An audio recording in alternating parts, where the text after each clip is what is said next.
IPL 2023 का qualifier number 2 जो कि खेला जाने वाला है गुजरात टाइटंस और मुंबई इंडियंस के बीच अहमदाबाद के स्टेडियम में ये मैच होने वाला है। और कहीं न कहीं देखा जाए तो मतलब हाई स्कोरिंग गेम की उम्मीद हम कर सकते हैं। अब आपको लग रहा है कि ये ऑन फील्ड वाली लड़ाई है, मजा आएगा इस मैच को देखने में, लेकिन ऑफ फील्ड भी एक लड़ाई चल रही है।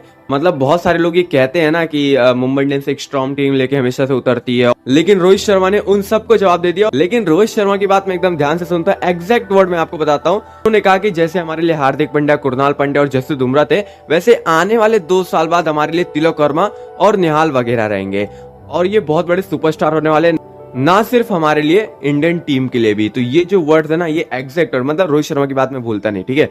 और मेरे को क्या लगता है पता है, आकाश भाई इस बात का बुरा मान गए। उन्होंने कहा ठीक है आपने तिलक भाई का नाम लिया, निहाल भाई का नाम लिया, लेकिन मेरा नाम क्यों नहीं लिया। तो मैं अच्छी गेंदबाजी कर देता हूँ ताकि सीधा मैं पोस्ट मैच प्रेजेंटेशन में छा जाऊं।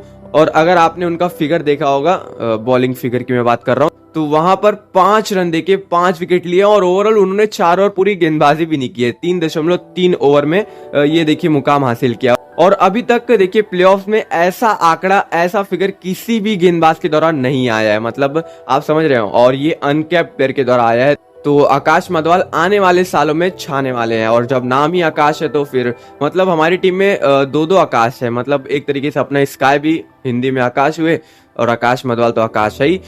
तो यहाँ पर मुंबई इंडियंस पिछले मैच से बहुत सारे पॉजिटिव्स लेके आ रही होगी, लेकिन कुछ नेगेटिव्स भी हैं। तो हम बात कर लेते हैं कि मुंबई इंडियंस के लिए क्या नेगेटिव्स रहे। उसके बाद गुजरात टाइटंस के ऊपर भी हम बात करेंगे क्या उनके लिए नेगेटिव्स रहे। सबसे पहले अगर हम बात करें मुंबई की, तो आप देखोगे कि मुंबई इंडियंस काफी अच्छे से, काफी आसानी से मैच जीत गई। लेकिन मुंबई इंडियंस के लिए जो दिक्कत है वो है टीम डेविड का फॉर्म। देखिए जो बड़े बड़े बल्लेबाज रहते हैं उनकी कमजोरी क्या होती है। किसी को अंदर आने वाली गेंद पसंद नहीं है, किसी को बाहर जाने वाली गेंद पसंद नहीं है, लेकिन टीम भाई का अलग ही सीन है। उनको कमर से थोड़ी नीचे फुल टॉस बॉल फेंको एकदम तेज, तो फिर वो मतलब आउट हो जाते हैं। मतलब ऐसे मैंने 2 मैच में देखा है। और ये मतलब आप सोचोगे कि कैसे यार टीम डेविड इतने बड़े खिलाड़ी, इतने अच्छे सिक्सेस मारने वाले खिलाड़ी फुल टॉस बॉल पे कैसे आउट होते हैं। स्लोअर नहीं होनी चाहिए वो फुल टॉस एकदम तेज तरार होनी चाहिए, कम से कम 135 की गति से होनी चाहिए। तो यहाँ पर ये थोड़ा दिक्कत है। और टीम डेविड का चलना बहुत ज्यादा जरूरी है, क्योंकि मिडिल ऑर्डर में हमने बहुत ज्यादा होप लगाई हुई है उनसे। और अगर पिछले मैच में लखनऊ के सामने अगर वो टिक जाते तो 200 का आंकड़ा मुंबई इंडियंस चेपॉक स्टेडियम में छू जाती थी।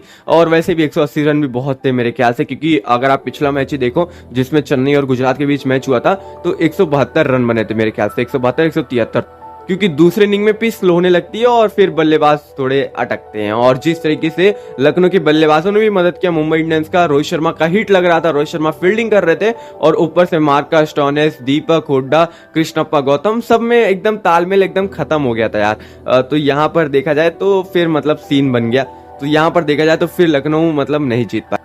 और भाई अगर आप मूवमेंट की बात करोगे तो जो निकोलस पूरन का विकेट गिरा ना, वो सबसे बड़ा मूवमेंट था। मुंबई इंडियंस वहां से मेरे को लगता है मैच अपने हाथ में लेके चली गई।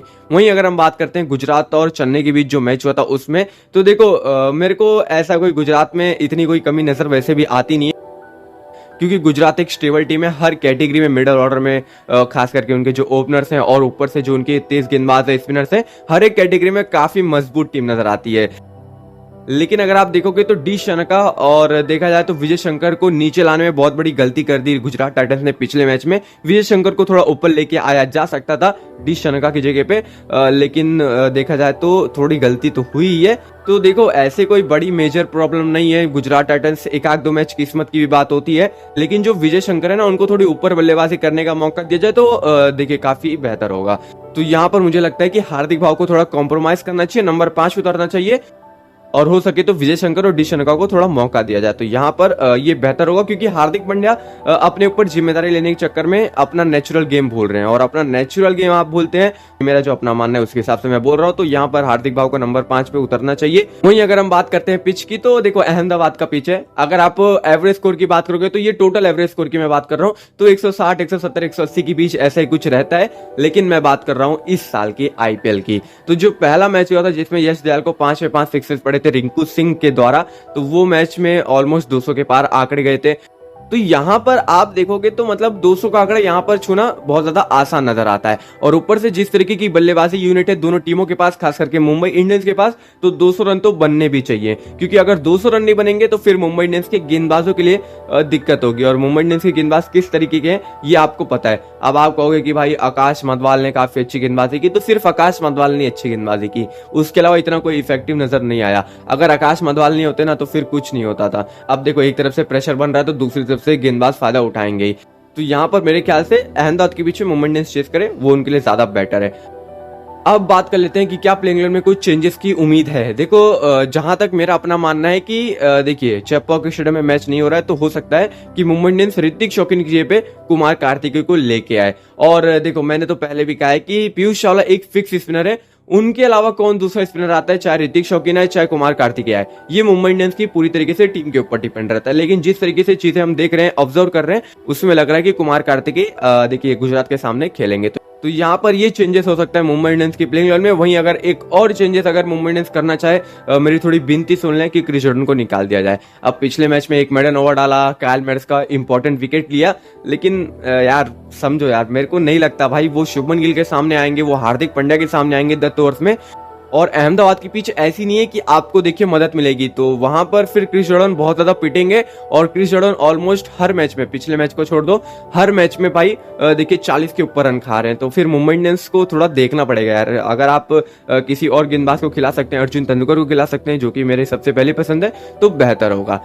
लेकिन देखिए मुंबई इंडियंस प्लेऑफ्स में इतना कोई चेंजेस करती नहीं है, तो टेंशन मत लीजिए। मेरे ख्याल से कुमार कार्तिकेय बस शायद आएंगे, उसके अलावा कोई चेंजेस नहीं होंगे मुंबई इंडियंस की टीम में। उसके बाद गुजरात टाइटंस की बात करें तो नहीं, इनकी टीम में कोई चेंजेस होते हुए मुझे नहीं दिख रहा है। डी शनका चेंज हो सकते हैं, उसके अलावा मुझे और कोई चेंजेस होते हुए नहीं दिख रहा है। वहीं अगर हम कंपैरिजन की बात करें तो इसका कोई सेंस अब मुझे नजर आता नहीं है, क्योंकि दोनों ही टीमें देखिए रीसेंट फॉर्म की बात करें, दोनों टीमों का काफी अच्छा फॉर्म है। लेकिन अगर लिटिल बिट कंपैरिजन अगर हम कर भी दें तो टॉप ऑर्डर में ओवरऑल अगर हम टॉप ऑर्डर की बात करें तो मुंबई इंडियंस थोड़ी बेटर नजर आएगी, क्योंकि मुंबई इंडियंस के सारे खिलाड़ी फॉर्म में है।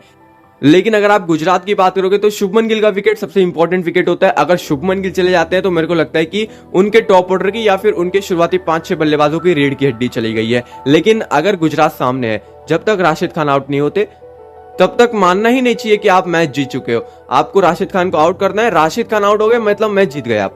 तो यहाँ पर टॉप ऑर्डर में मुंबई इंडियंस थोड़ी ज्यादा बेहतर। और एक आंकड़े आपको मैं बताना चाहूंगा कि अब तक 15 मैचेस हुए, मुंबई इंडियंस ने 15 मैचेस खेले हैं और उसमें से 13 मैचेस में मुंबई इंडियंस ने 6 ओवर में 50 से प्लस का स्कोर अपने नाम किया है।